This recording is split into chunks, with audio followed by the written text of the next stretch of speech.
Hi, I'm Elaine with the Vulture Vintage Reselling Podcast, and we are launching into our season 2 of this podcast. And I am so excited for what I have in store for this season. There's going to be so many amazing guests, but today I have Jade Taco Antiques. She is a vintage reseller and booth owner. She's joining us from Pflugerville, Texas, where she lives with her husband and her 2 boys.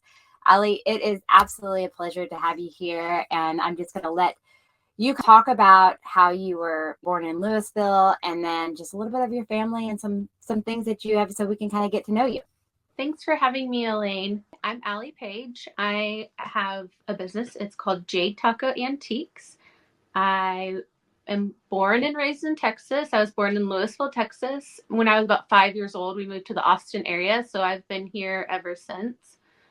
Now we live in my dad's old house, and we actually renovated the whole thing. So that was quite the process of, if anyone's been through a renovation, then you kind of know how much work goes into it. So it's been a really big labor of love, but we love our home. It's kind of cool to be in Pflugerville, considering both my husband and I grew up here and we graduated from Pflugerville High School. My son actually goes to the elementary school that I went to whenever I was in 4th and 5th grade. So there are some like kind of weird things of like just memories that come back whenever I like drop them off or walk through the halls and things like that. We have had Jade Taco Antiques for about 2 years now. I'm excited to be here. Well, I'm definitely excited for you to be here. And I totally can't imagine what that feels like to be living in your like hometown, walking through the halls of places that's definitely like its own history repeating itself, which Yeah. is and I would absolutely think it would be a blast to live in my old house. You kind of talked about how you and your husband started, how you kind of stumbled into a Goodwill and then JNT was that, and then maybe kind of sort of come up with a crazy name. My husband is an Austin firefighter, and so he works 24 hours on and 48 hours home. So he works noon to noon. And so that with that schedule, it's been kind of difficult to juggle all of the things, especially once we had children. So I had a work from home job for a while, and we also had a business that he would do real estate home inspections, but the division of work was still really hard because he was the one still going and doing the inspections and everything else, and I was kind of behind the scenes helping set up the inspections, doing payments and everything else so that I could still be available for the kids. But we basically just didn't see him. He would go to work at the fire station, get off, go do a home inspection, come home, and it was just really exhausting. While we did really well with that business, it just wasn't worth it on like the mental side of it. And so we kind of just were brainstorming things that we like and things that we like to do, and finding cool things and interesting things, especially since, we were doing renovations on our house and things like that. So it just kind of happened. I think maybe my husband saw like a TikTok video of someone finding something at a thrift store and then flipping it, for a little bit of money, and finding like the value in basically people's discarded things. We were just in the middle of a Goodwill one day, and I was like, hey, wait, I think I saw a video about this item. I think it was like a Pyrex dish or something cool like that. And I was like, I wonder if we could, get a couple things and try it out. And so we did. And our first big sale was we found a Tiffany and Co. like mug, and we flipped that on eBay. I think let's say it was like $100, and we were kind of like, well, okay, this is kind of fun. Like, it was fun to find it, and then like now it's going to a new home and everything else. We just enjoyed being able to be together and doing this together instead of him having to go do the inspection and then me being here doing all the things. Like, we could find the time to do these things together. I'm 100% behind that idea of working as a team, because I feel like in old society, like, you were on a farm together, you saw Papa at lunch, and the kids were very involved. They would go sit on the tractor or whatever it was. And I always wanted that for my own family. And I prayed and prayed and prayed, and just vintage furniture later. I mean, out of all the things that I thought would happen, that is not the one that I thought. But I love your story of how, first of all, that your husband came up with the idea, because usually a lot of times it's the wife, and he was in it, from the very beginning, and was inspired before you were, and then you were able to see something amazing. And I can't even imagine what a Tiffany mug looks like. And I think it's such a beautiful thing. Like, you're offering this beautiful concierge service. Like, there's somebody out in the world looking for a Tiffany mug out of all things. And it's not necessarily going to be in, Washington where they're at, but it's here in Texas, and you pick it up and you ship it. And I didn't really realize how much. Do you still do eBay sales? Is that part of your business structure?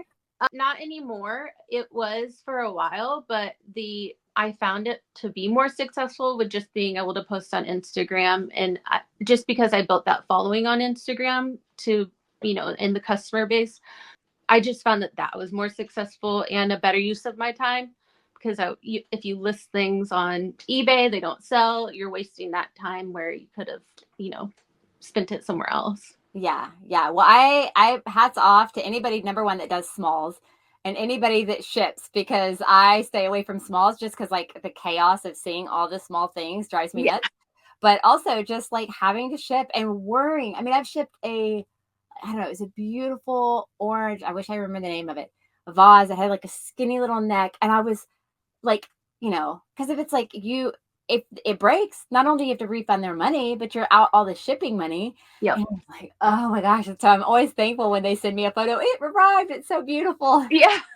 I'm like, and even when I have furniture with glass, I'm like, no, not glass furniture. Like, it's super stressful. So always hats off to you on that. So his schedule, played into all of that. And I understand, but things kind of got different when you had children, because you do have some children with some issues. And how do you balance your boys, one with autism and ADHD, with your family life? And how has that maybe like helped you in some ways, like, to be a better business owner? My youngest son was diagnosed with autism at about 2 years old. And as soon as that happened, it was really mainly my shift was like what to do. And it's actually a pretty lonely time, because you go to the doctor, you get this diagnosis, and then they say, okay, here are the things you can do, or here are the therapies you can go to, but there's no rule book. You don't know. You're just doing all of these things, the therapies, and finding the therapies and the forms and the doctor's appointments and everything else.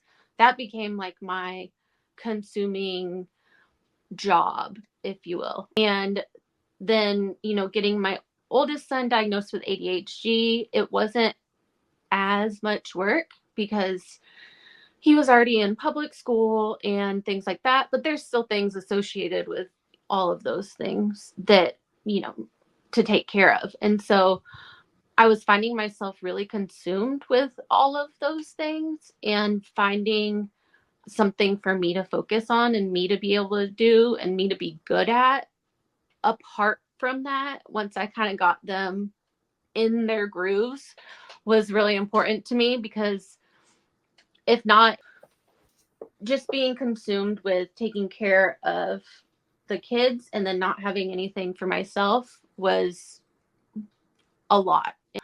I'm really, really thankful that I found being able to resell and being good at it and everything else, because it really lifted my spirits. I needed something. Like, I couldn't just be consumed with just be a mom. You can't just be a mom. I mean, and I hate that. I sometimes I'll get rebuked for saying just a mom, but it's like it's a beautiful job, but there is this Yeah, other part of us that's creative and we want to do something else.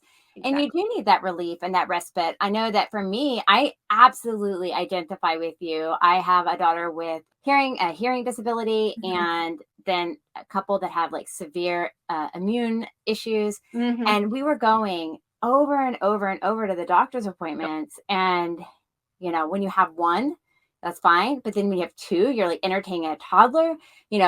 I'm in Leander, which is about 45 minutes. So I've got to drive downtown. You're in Pflugerville, it's there. Minutes. You're Yep. sitting there, you're hungry. And then COVID happens. And I mean, it is. And then you can't take a sibling because now it's COVID. And Yeah. it's a mess. And then if, for us, we were on Medicaid. So I was constantly, like, every 3 months, I'm having to fill out forms to prove that we weren't making enough. Like, I absolutely understand that feeling. And just like, on top of all the, I've got to administer this medication, I've got to do this Yep. therapy, and you've got it always on your mind, on top of all the other mom duties, it can be very, very overwhelming. So I'm so glad you found something that's just for you. Yeah. And then also, with things that are pulling on your time, how wonderful it was to have your husband on it too. So like you're not missing out on it, spending time with him either among Exactly. all the chaos. So how did you come up with the name Jade Taco? So we started thrifting and reselling and posting things on eBay, and we went to a lot of different estate sales and things like that, and ended up meeting. I feel like I should say how I needed to have a name. Yeah, you say whatever. I mean, I think everything is helpful to somebody because you never know who's listening that's like has Yeah. the same concerns. Okay. So we got started and we were going to Goodwills and other thrift stores, and then we also started finding estate sales. And we went to one estate sale, and it was run by Antique Estate Sales. And the owners of that, their names are Michael and Louisa. And we met them, and they were really nice, and they're a younger couple, and we found out that they own a store in Taylor, Texas. And so I added them on Instagram, just my personal page and everything else. I didn't have, really that big of an idea of what we were going to do with it yet, but I was just, networking and making friends. And then shortly after, Michael messaged me and was like, "Hey, I have a booth space available." And we hadn't been doing it but a few months. And I was like, "Oh, I don't know if I want to do this yet." But it kind of was like, okay, well, let's just jump in. And that's when I was like, we need a name because we're going to have this permanent space, but we need a following, to kind of drive people there. So I sat down and I thought about it, and I wanted it to have to do with our family because that's, the most important thing to us. So I took the first letter of everyone's name, and that's JTACOTEA.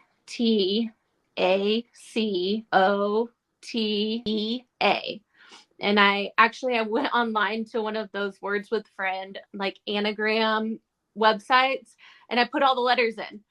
And so I looked at all the words that could be made with those letters, and taco was the first word that stuck out to me. And I was like, I love tacos. Like, that's kind of funny. Who wouldn't remember Taco Antiques? And so I kind of went with that, but we were missing a few of, people's names, letters from their names. And so I was like, okay, well, the letters left over, I got the word like jape or something like that. And I was like, what does jape mean? And I looked it up, and it was like a joke or something like that. And I was like, that doesn't really go. And so I had jape taco written out, and I was like, well, what about jade?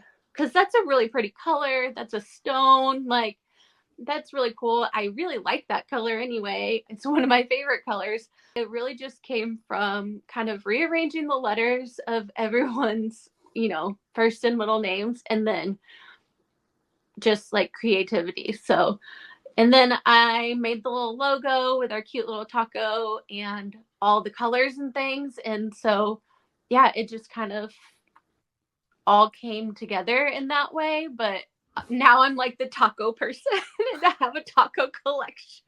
That's awesome. Well, and I mean, honestly, vintage furniture and vintage antiques is kind of like, it's like a taco. You could just put anything in it and it's good. True. You know, you're like, I went to, what is that taco place? Velvet Tacos, and they have the chicken and waffle taco, and you're like, just anything in a taco. But, tacos, I think you had talked about in our pre-interview that you have celiac disease. Yes. And so my daughter actually just got diagnosed, and we've been going through all the like no cross contamination stuff. So I'm so sorry that I'm not dealing with it now. But the tacos are a fairly safe with corn tortilla way to get food in your body that it doesn't have gluten. So I think that was really good. My daughter was like, she needs to give me some advice about where to find tacos. Yeah, a taco is always like one of the safest foods, like a breakfast taco, a crunchy taco, like you can always find a taco. Yeah. Yeah. Especially in Texas or in Austin. Oh, yeah. I always am sad when I see like an Italian food restaurant open up. I'm like, oh, barbecue or Mexican. Like there's nothing else, okay? Nothing else succeeds here in Texas. Yeah. Okay, so you are offered this booth. Take us from there. What did that look like?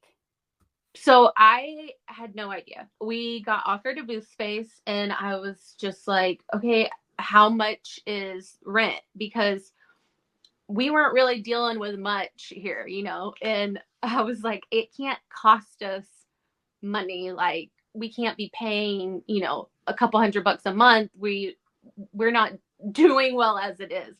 So it was, I want to say, let's just say it was like $250 for rent. And so I was like, okay, I think we could probably make that in sales. And I was just really nervous because whenever you start a booth, you don't have anything. You have inventory, but you need shelving. You need the time it takes to price and label everything, and the time it takes to go out there and put it all out on the shelves and everything else. And shelves are not cheap. I ended up going to Facebook Marketplace and finding a good number of shelves for free, which saved us because it would have just all been on the floor or something. I don't know. And it could have been a vibe. That could have hurt. Right. We just kind of ran with it from there, and it ended up that our first month we made like over $900 after we paid the rent and things like that. And so I was like, oh, that was kind of silly to be like that worried about it. But luckily, we had good stuff and people wanted to buy our stuff. It's scary to launch out on your own and start a business. But at the end of the day, money comes, money goes. It's like water. It always finds room. It always finds a place to leak. And it just, and we get so attached to it and it has so much fear related, but sometimes just taking that leap and then hoping the net appears is such a practical piece of advice, especially when launching into a new business. Yeah. And so I applaud you for that because it's scary, especially when you have little mouths to feed. Like it's one thing if it's just like me and my husband, but because we could live in a car, but I can't put 9 of us in a car and without CPS. I understand that. And I've been to the Vintique Mall, and I think when you were there, and are you still there right now? Yes. Okay. Yes. So, and I've seen, it's such a cool place. So if you haven't been out in Taylor and seen the Vintique Mall, you definitely stop in. But now even thinking about that, you're in Pflugerville, so you're having to go, what's the drive time there? Yeah, it takes about 25 minutes to get out there. And so I'm about 40 minutes away, and I always am like shocked at how quickly I can get to Taylor down 1431. I'm like, dang, I should go here more often.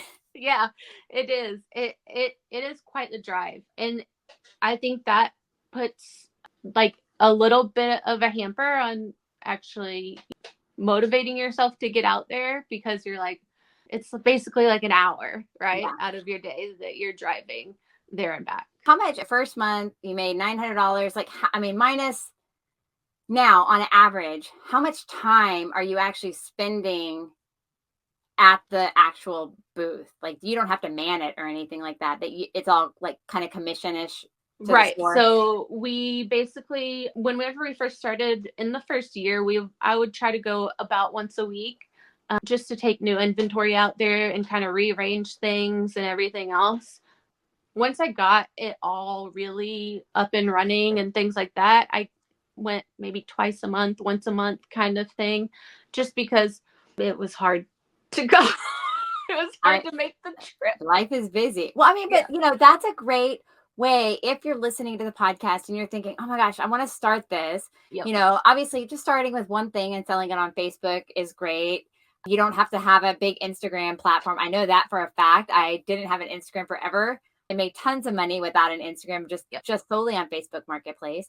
But as I legitified and got a tax ID and started charging sales tax, all that stuff, it definitely took my sales to a next level. But starting with something simple like finding your local vintage market, and especially if it's something where they already have a store manager and you're not having to go in, all you have to do is stock. I mean, it's a great way to make passive income. I love that. I may actually have to look into No, yeah, that. it is. Bigger things took longer to sell, so that's kind of how we made so much. Is we did a lot of smalls, and then you found kind of like what I would say, like what made rent basically. So we would stock it with a lot of like hurricane oil lamps and things like that, and those are the things that would consistently sell and make rent every month. I wouldn't. I mean, mine is always dressers and bookshelves Right. and sofa beds. But so hurricane lamps. What else sells well in your antique mall? So we actually have, along with all of this, my dad, whenever we moved into the house, the garage was full of my dad's stuff. And so all of that got moved to a storage unit, and then it wasn't touched for like 7 years. And so whenever we started doing all this, I was like, hey, Dad, I know you have some cool stuff in there. Can we just go in the storage unit? And I was surprised when he said yes. But one of the things I found was a giant bin of Playboy magazines. And I guess he had a subscription. I don't know. You're like, I don't want to know. I don't want to know, Dad. I didn't ask a lot of questions, but I was just like, oh, people love these. And actually, I mean, I put them in like plastic sleeves and put them in our booth, and they sell like crazy every month. Oil lamps and Playboy magazines. and old Playboy magazines. Yes, I'm sure that'd be nice. Like put it in a plastic sleeve just to Yeah. We don't know what's on that. Okay. So after that, you kind of shifted. I mean, I know you still have it, but then you went back, you had a personal Instagram that you were following people and connecting and networking, but then you decided to focus a little bit more on Instagram sales from there. So kind of talk about that process and how has that been for you so far? Whenever I started our Instagram, one of my first things that I looked for was like my target audience. And so I thought, okay, well, I'm going to find other vintage Instagrams. And I did not realize how big this whole community was and like how many people there really are in vintage resale, especially on Instagram. And then I discovered that people were doing live sales on Instagram. And once again, something I had no clue what it was. And so I would watch some live sales, but a lot of people had bigger followings, like really, really big followings, and they were kind of like a character. And I was like, this doesn't feel like me. I don't think I could do that kind of thing. Yeah. And so for a while, I was like really discouraged on even like touching that side. And plus the booth and eBay sales were going really well. And then, but I was making friends and I had friends, and one of my friends was doing a Texas resellers marathon. And I was like, okay, I could maybe be a part of that. And in these marathons, you have like 4 little windows, and it's like 4 different people, and you do like an hour each. So I did that. I didn't sell one thing. And then I was like, well, maybe I shouldn't do live sales. But I kind of regrouped and thought about it. And I don't know how often I really do this, but I think a lot about like what works for me, what I like doing, what I like selling, what I don't mind shipping, because that's a big part of it. And so I kind of like regrouped and thought, and I was like, okay, I don't really think those type of live sales are for me, like the ones that have a group of people. It's just harder for me on like a social aspect, and I just watching those type of lives, I always am like, I just want to like find the things. Like I don't feel like there's any like search involved. So that's kind of how I stumbled on doing them by myself. And then I'll do a lot of like scanning my garage. So I have a bunch of stuff on shelves in my garage, and I'll get on and scan my garage. So the people watching still get to have like the thrill of finding something while I'm like scanning the shelf, but they're not waiting, like you're not waiting your turn to go to the next one, you know. So it was a really big learning experience, and I'll still do some sales like that because it's fun to make friends or, you know, things like that. I have a marathon sale coming up next week. It's a Halloween one. So, and that's with some of my friends. I'm pretty excited about that one. So, Yeah. Oh my goodness. Halloween stuff, Christmas stuff. Like I'm not a decorator. I just have too many kids and not enough time and thought and energy to do yeah. that. But I mean, people do. They really love those vintage Christmas glasses and stuff like that. So I'll Yep. have to tune in and check that out. But doing a live sale with multiple people also, as a mom, when you've got to think about your time. And so doing Yep. it by yourself, unfortunately, makes it easier for you because you can schedule it whenever you want. Exactly. Definitely love to see the like back and forth and come. But when you're like busy society, it's like you want to kind of like just get to the product, get to the next product, stop chatting, like log Yeah. off, like you just want to just get to the next product. So, and I've watched like Mid-Mod Marion do her live sales. She is absolutely, I need to get her on the podcast because she is Yeah. so good, and her personality is so big. Love watching her. But yeah, and you do have to also you have to not compare yourself to other people. Like if I went Exactly. on there and was trying to be Mid-Mod Marion and be like, here's this tiny little thing, and you saw me buy it at Goodwill for $2, but the starting price is $50. And then it's like $50, $50. Oh, 65. Okay. And like, I'm just like, all of a sudden I'm like, she bought this $2 thing and now she's making $180. And then you see her like video, like her after the fact, she's like boxed everything up and it's like her entire like back of her SUV. And I'm like, Yeah. wrong business. But I love the live sales. I mean, I don't do live sales, but I do live classes. I had an AI master class, and I feel there's something about being live that is Yeah. so exhilarating.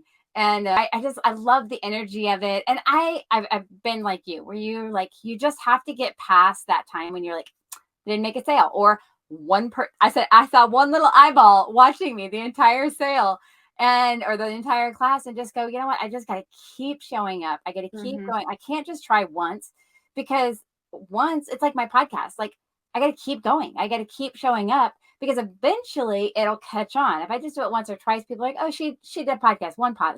But if you're all of a sudden everybody's like, yes, she does live sales or all the time. Like, and you've got to check her out because she's probably going to have another live sale this week. They can count on you.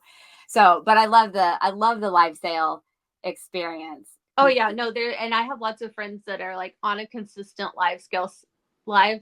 They're on a consistent live sale schedule, and obviously, whenever they don't show up, people are like, "Where are they?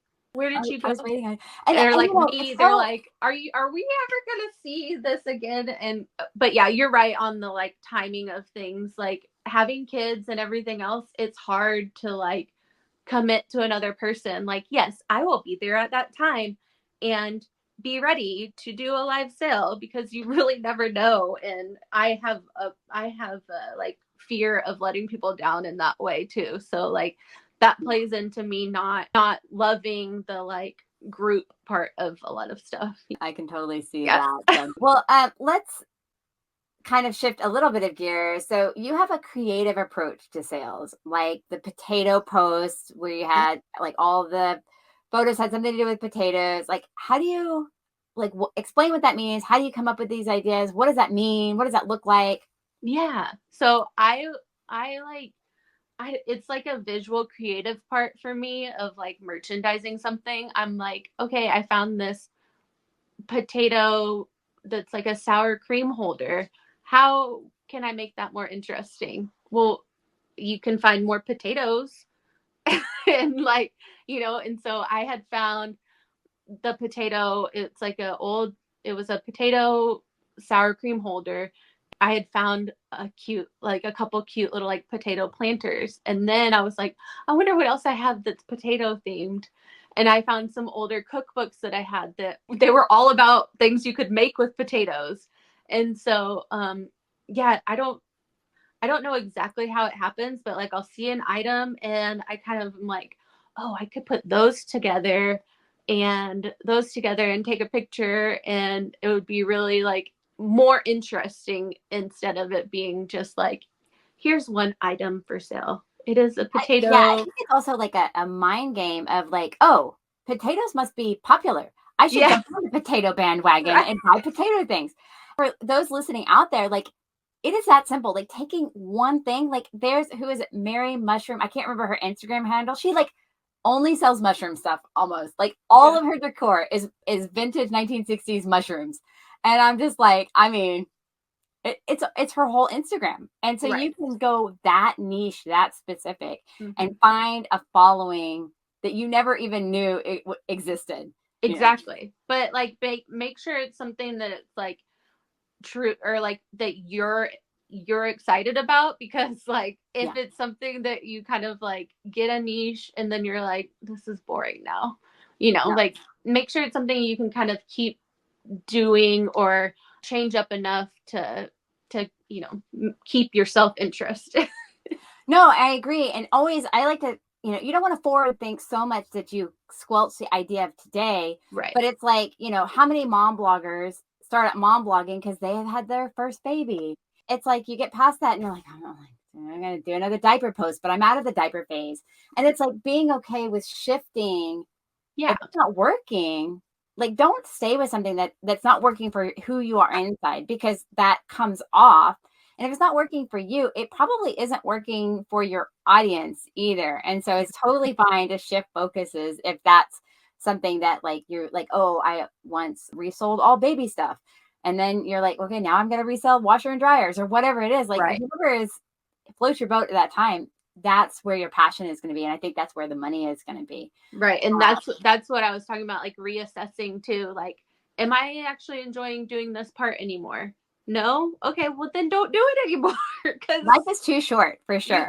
you get to decide. Yeah, absolutely. So you've also mentioned, like, I mean, you're helping us out right now, listening with your business advice, helping other businesses with social media. And how important has been like building that online community been for you and your business growth? It's actually been everything. So it took a while to kind of figure out, there's a psychology to it, right? So you have to figure out kind of how to stick into people's brains. And so because the vintage community is so widespread, you kind of have to be recognizable. And my name helps a lot because Jade Taco, like people are like, oh, that's a cool name. So that's one thing that like I have going for me, is that I have that like recognizable, like I don't know if there's any other taco vintage Well, I antiques. mean, who doesn't remember the word taco? I mean, it's just like the taco lady, the taco Ex- vintage person. exactly. But I went a little further with it because I realized that like hopping in and out of live sales and asking for like a specific thing that you're collecting, people remember that. And so I started with these really cool vintage like ceramic molds that you would hang on the wall. And I didn't realize how popular they were going to be. So I was getting tagged in multiple sales a day, like, hey, they have one. Hey, they have one. Or, and so I was like, okay, well, I've kind of finished that collection because it's on my wall in my kitchen now, but I wanted to get something more niche that I thought might be harder to find. And so that's kind of where I started with my cheese collection. I started collecting cheese shakers And because people collect salt and pepper shakers, but there are cheese shakers out there. And so I would hop in and out of like lives and be like, do you happen to have anything that's cheese themed or anything like that? And so then I became the taco cheese lady.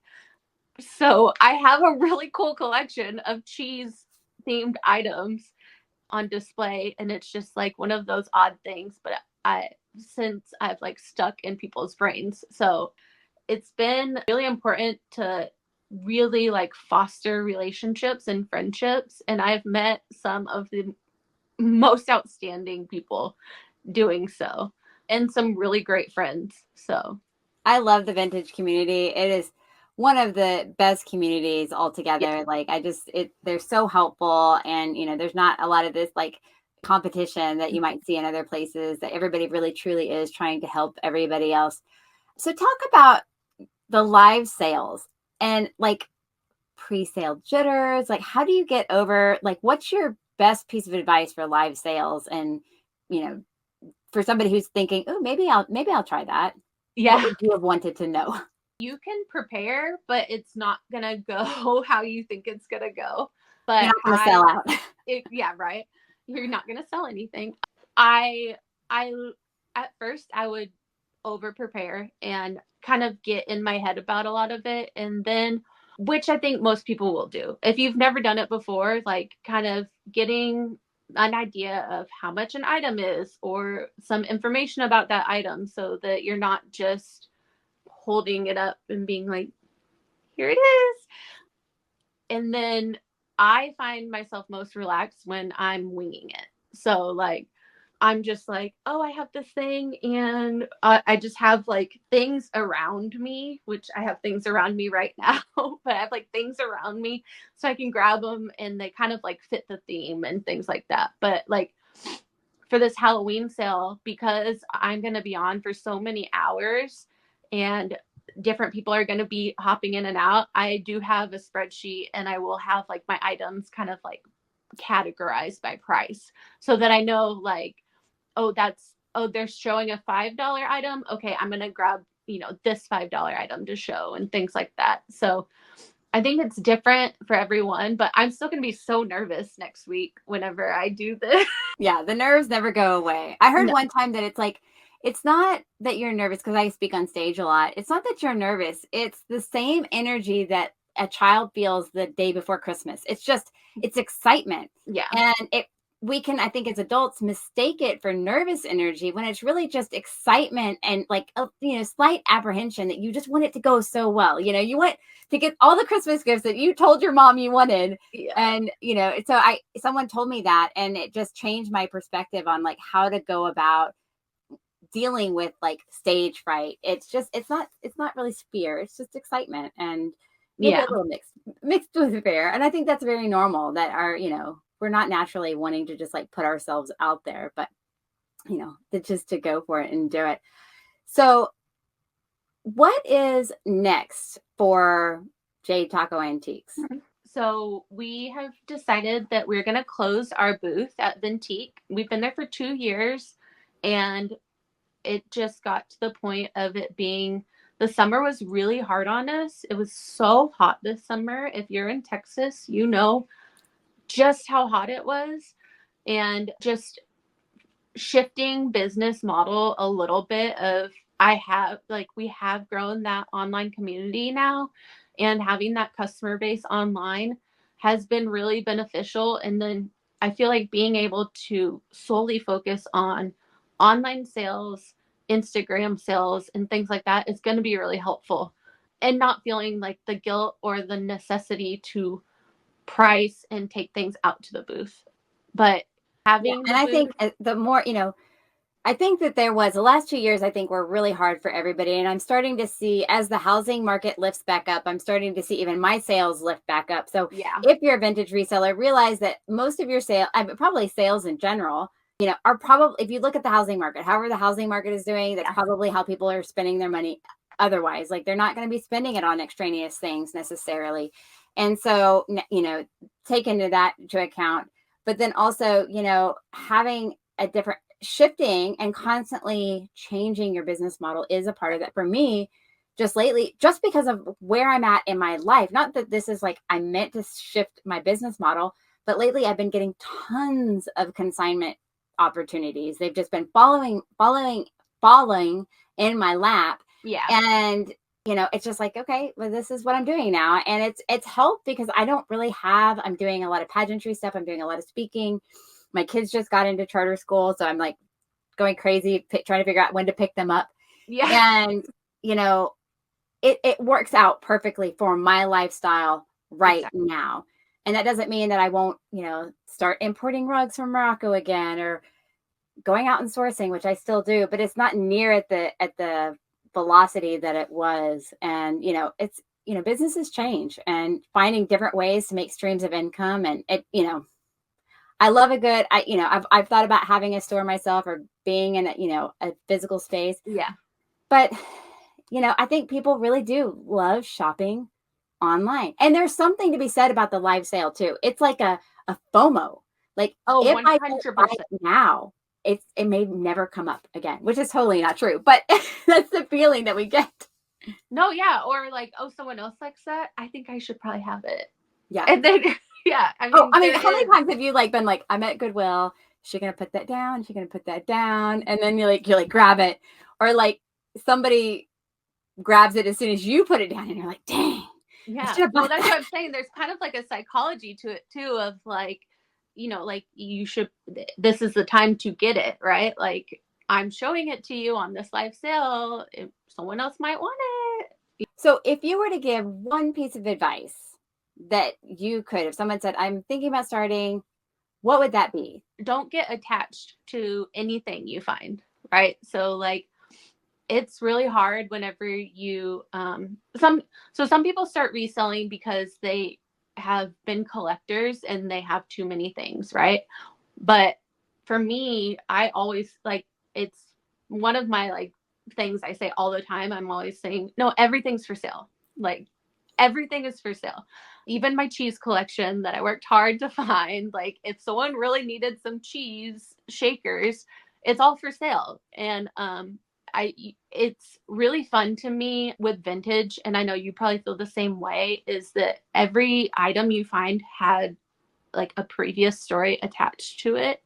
And then like, you now have a story attached to it because of how you found it. And then I love it, like passing it on, and like then now it has a new home and a new story and everything else. And so I just love that side of vintage. And that's one of probably my biggest things, is like not to get attached to items, because then you end up not being able to sell not making any money. Yeah. Well, and you can't take any of it with you anyhow. So, no. And you can always find, that's what I've always said is like, if I really would regret giving this up, like, pretty sure that I could find it again, like eBay, Facebook, Google reverse image search. I could find this again. I promise. It's not going to be the end of the world if you give it up and then you decide, no, I really want it again. Exactly. So where can our listeners follow your journey? Where can they shop your Jade Taco Antiques? Yeah. So if you follow me on Instagram, it's at jade.taco.antiques. And I post a lot of things in my stories. I have the random unscheduled garage shopping live, especially since it's getting cooler in Texas. I've been working on, like rearranging the garage, and it actually looks really good. It looks like a store in the garage. So, well, because I've met so many people, and people will be like, can I come over? And I'm like, yeah. And then I was like, this doesn't look fun to shop. So now I have like a store in the garage. Yeah. Yeah. No, everybody's working out of their garage. Definitely. Exactly. For sure. I'm the same way. So, well, Allie, I appreciate your time spending, talking about your experience as a mom, your struggles with your kids, and how you have to balance all of that, and, your advice on how to just jump into live sales and just transitioning out of the vintage antique booth into live sales fully. And so I just want to thank you so much for your time, and then invite our listener back next time as we continue to explore the art of reselling vintage furniture and keeping history out of the landfill. Until next time, I'm Elaine Mingus, your host with Vulture, and we have been interviewing Allie with Jade Taco Antiques.